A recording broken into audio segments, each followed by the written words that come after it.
নমস্কার। আপনি বাড়িতে বসে কোচিং ছাড়া ইউপিএসসি বা ডব্লিউবিসিএস ক্র্যাক করতে চান? এটা সম্ভব কি না? সম্ভব। কিন্তু তার জন্য মোটিভেশন নয়, দরকার মিলিটারি ডিসিপ্লিন। আজকের সেশন কোনো লেকচার নয়, এটি আপনার প্রিপারেশনের অপারেশন ম্যানুয়াল। আপনার প্রিপারেশনের এতে অপারেশন ম্যানুয়াল। প্রথমে বুঝুন, এই সিলেবাস কোনো পাহাড় নয়, এটি একটি সুশৃঙ্খল রোডম্যাপ। ডব্লিউবিসিএস এবং ইউপিএসসি, ডব্লিউবিসিএস মেইনসের সিলেবাস এখন প্রায় 90%, তাই আমরা একসাথেই এগোবো। আপনার প্রথম কাজ হলো ইউপিএসসির অফিসিয়াল নোটিফিকেশন থেকে সিলেবাসটা প্রিন্ট করা। মুখস্থ নয়, সিলেবাসের প্রতিটি কিওয়ার্ড আপনার মাথায় থাকতে হবে। দেখুন, সোর্স নিয়ে কনফিউশন বন্ধ করুন। আমি একটা লিস্ট বলছি, এই যে লিস্টটা বলছি, এই লিস্টটা ফলো করুন। আপাতত এর বাইরে কিছু দরকার নেই। পলিটি পড়ার জন্য এম লক্ষ্মীকান্তের এই বইটা, এটা দ্য বাইবেল। অন্য কোনো বইয়ের দিকে এখন তাকানোর দরকার নেই। মডার্ন হিস্ট্রি পড়ুন রাজীব আহিরের স্পেকট্রাম। জিওগ্রাফির জন্য আমি সাজেস্ট করছি ক্লাস 11 এবং 12-এর এনসিইআরটির বই, ফিজিক্যাল এবং ইন্ডিয়া যেটা পার্ট আছে সেটার জন্য। ম্যাপের জন্য ওরিয়েন্টেড ব্ল্যাকসন অ্যাটলাস। ইকোনমিক্স পড়ুন মৃণাল স্যারের অথবা নিতিন সিংহানিয়া স্যারের বইটা পড়ুন। বেসিকের জন্য ক্লাস 12-এর ম্যাক্রো ইকোনমিক্সের এনসিইআরটি পার্টটা পড়ুন। এনভায়রনমেন্টের পার্টটা আইএস বা শঙ্কর আইএসটা পড়ুন। আর্ট এবং কালচারের জন্য নিতিন সিংহানিয়ার সিলেক্টেড ফিউ চ্যাপ্টারকে পড়ুন এবং ক্লাস 11-এর ফাইন আর্টস এনসিইআরটি থেকে পড়ুন। কারেন্ট অ্যাফেয়ার্স কি করবেন? দ্য হিন্দু বা ইন্ডিয়ান এক্সপ্রেস, যে কোনো একটা। ভীষণ আইএসের মান্থলি ম্যাগাজিনটাকেও আপনারা দেখবেন। আজকে শুরু করছেন। আপনার আজকে টাস্ক নোট আমি দিচ্ছি, কি করবেন আজ। অল সায়েন্স শুরু করুন। লক্ষ্মীকান্তের প্রথম 3টি চ্যাপ্টার, ঠিক আছে? Historical background, making of the constitution and salient feature, এই 3টে।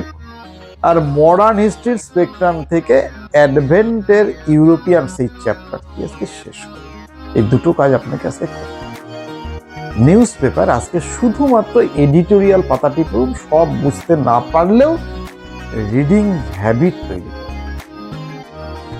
এবার আমি আপনার দিনটাকে 3টি স্লটিতে ভাগ করে দিচ্ছি। 3টি স্লট কীভাবে রাখবেন? স্লট 1 রাখুন সকাল 8টা থেকে 11টা পর্যন্ত। এখানে কোর সাবজেক্ট পলিটিটা পড়ুন।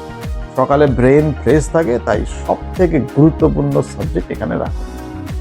স্লট 2তে রাখুন 12টা থেকে 2টো পর্যন্ত। এখানে নিউজ পেপার এবং কারেন্ট অ্যাফেয়ার্স। খাওয়ার পরে একটু বসে এইটা পড়ুন। নোট বানাতে যাবেন না, শুধুমাত্র পড়ুন। স্লট 3তে কি করবেন?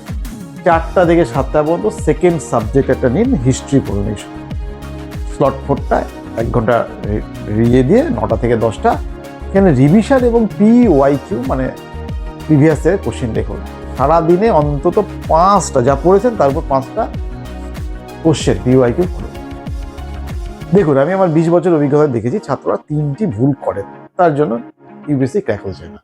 মাল্টিপল সোর্সেস থেকে বই পড়া, এটা করবেন না। একটা টপিকের জন্য 3টা বই দরকার নাই, একটা বই পড়ুন। একটা বইকে 10 বার পড়ুন।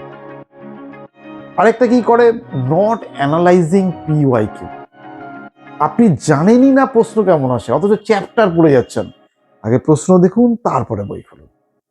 আরেকটা হচ্ছে প্যাসিভ রিডিং বন্ধ করতে। গল্পের মতন রিডিং পড়লে পড়া মনে থাকবে না। পড়ার সময় হাতে পেন নিন, ফ্লো চার্ট বানান, ডায়াগ্রাম বানান, খাতায় নোট নিন, শর্ট নোট তৈরি করুন, মাইন্ড ম্যাপ তৈরি করুন। এবার রিটেনশন ফর্মুলাটা কি হবে? আমি একটা রুলস বলছি, 24-7-30 রুল ফলো করুন। যে আজকে বললেন 24 ঘন্টার মধ্যে একবার রিভিশন দেবেন, 7 দিন পরে আরেকবার রিভিশন দেবেন, আর 30 দিন পরে একবার রিভিশন দেবেন। না হলে আপনার কিচ্ছু মনে থাকবে না। যা পড়েছেন সমস্ত খাটনি আপনার জিরো হয়ে যাবে। 24-7-30 মনে রাখবেন। দেখুন, ইউপিএসসি বা ডব্লিউবিএস কোনোটাই কিন্তু তথ্যের পাহাড় নয়, এটা একটা অ্যানালাইটিক্যাল এবিলিটির পরীক্ষা হয়। তো পলিটি পড়ার সময় দেখবেন ফান্ডামেন্টাল রাইটস থেকে প্রতি বছর প্রশ্ন আসে। তাহলে এইটাকে ভালো নজর দিতে হবে। মডার্ন হিস্ট্রিতে দেখবেন গান্ধিয়ান এরা থেকে সব থেকে বেশি স্কোরিং মার্কস ওইখানতে আসে। তাহলে বইয়ের শুরু থেকে শেষ পর্যন্ত সমান গুরুত্ব দিয়ে গোটা বই পড়াটা কিন্তু একটা বোকামো হবে। তো কি করবেন, প্রিলিমস এবং মেইনসের বিগত 10 বছরের প্রশ্নগুলো অ্যানালাইসিস করে দেখুন। এই অ্যানালাইসিস করলেই আপনি বুঝতে পারবেন হাই ইল্ড এরিয়াস কোনগুলো থেকে বেশি কোশ্চেন আসছে। দেখুন, এখন একটা কথা, আজকে লম্বা ভিডিও করব না, ভিডিও শেষ হওয়ার পরেই মোবাইলটা দূরে রাখবেন এবং চেক লিস্ট কমপ্লিট করবেন, যেটা আমি বলছি লিখে নিন। 1 নাম্বার, ইউপিএসসি ডব্লিউবিসিএস সিলেবাসের প্রিন্ট আউট নাও আজকেই। পড়ার টেবিলটি গুছিয়ে রাখুন। আমরা আগামীকাল ঠিক এই সময়ে আসব, যে চেক লিস্ট দিন আশা করি করবেন। আমরা আগামীকাল ঠিক এই সময় শুরু করব how to read news paper and make notes. দেখুন, কোনো ফাঁকি নয়, শুধু কাজ। দেখা হচ্ছে পরের সেশনে। জয় হিন্দ। তবে যাওয়ার আগে আরেকটা কথা বলি, দেখুন বাড়িতে বসে আপনি ডব্লিউবিসিএস বা ইউপিএসসির প্রিপারেশন নিচ্ছেন, তো এখানে আপনি আপনার নিজের বস, তো তাই নিজের প্রতি সৎ থাকুন। All the best. ধন্যবাদ।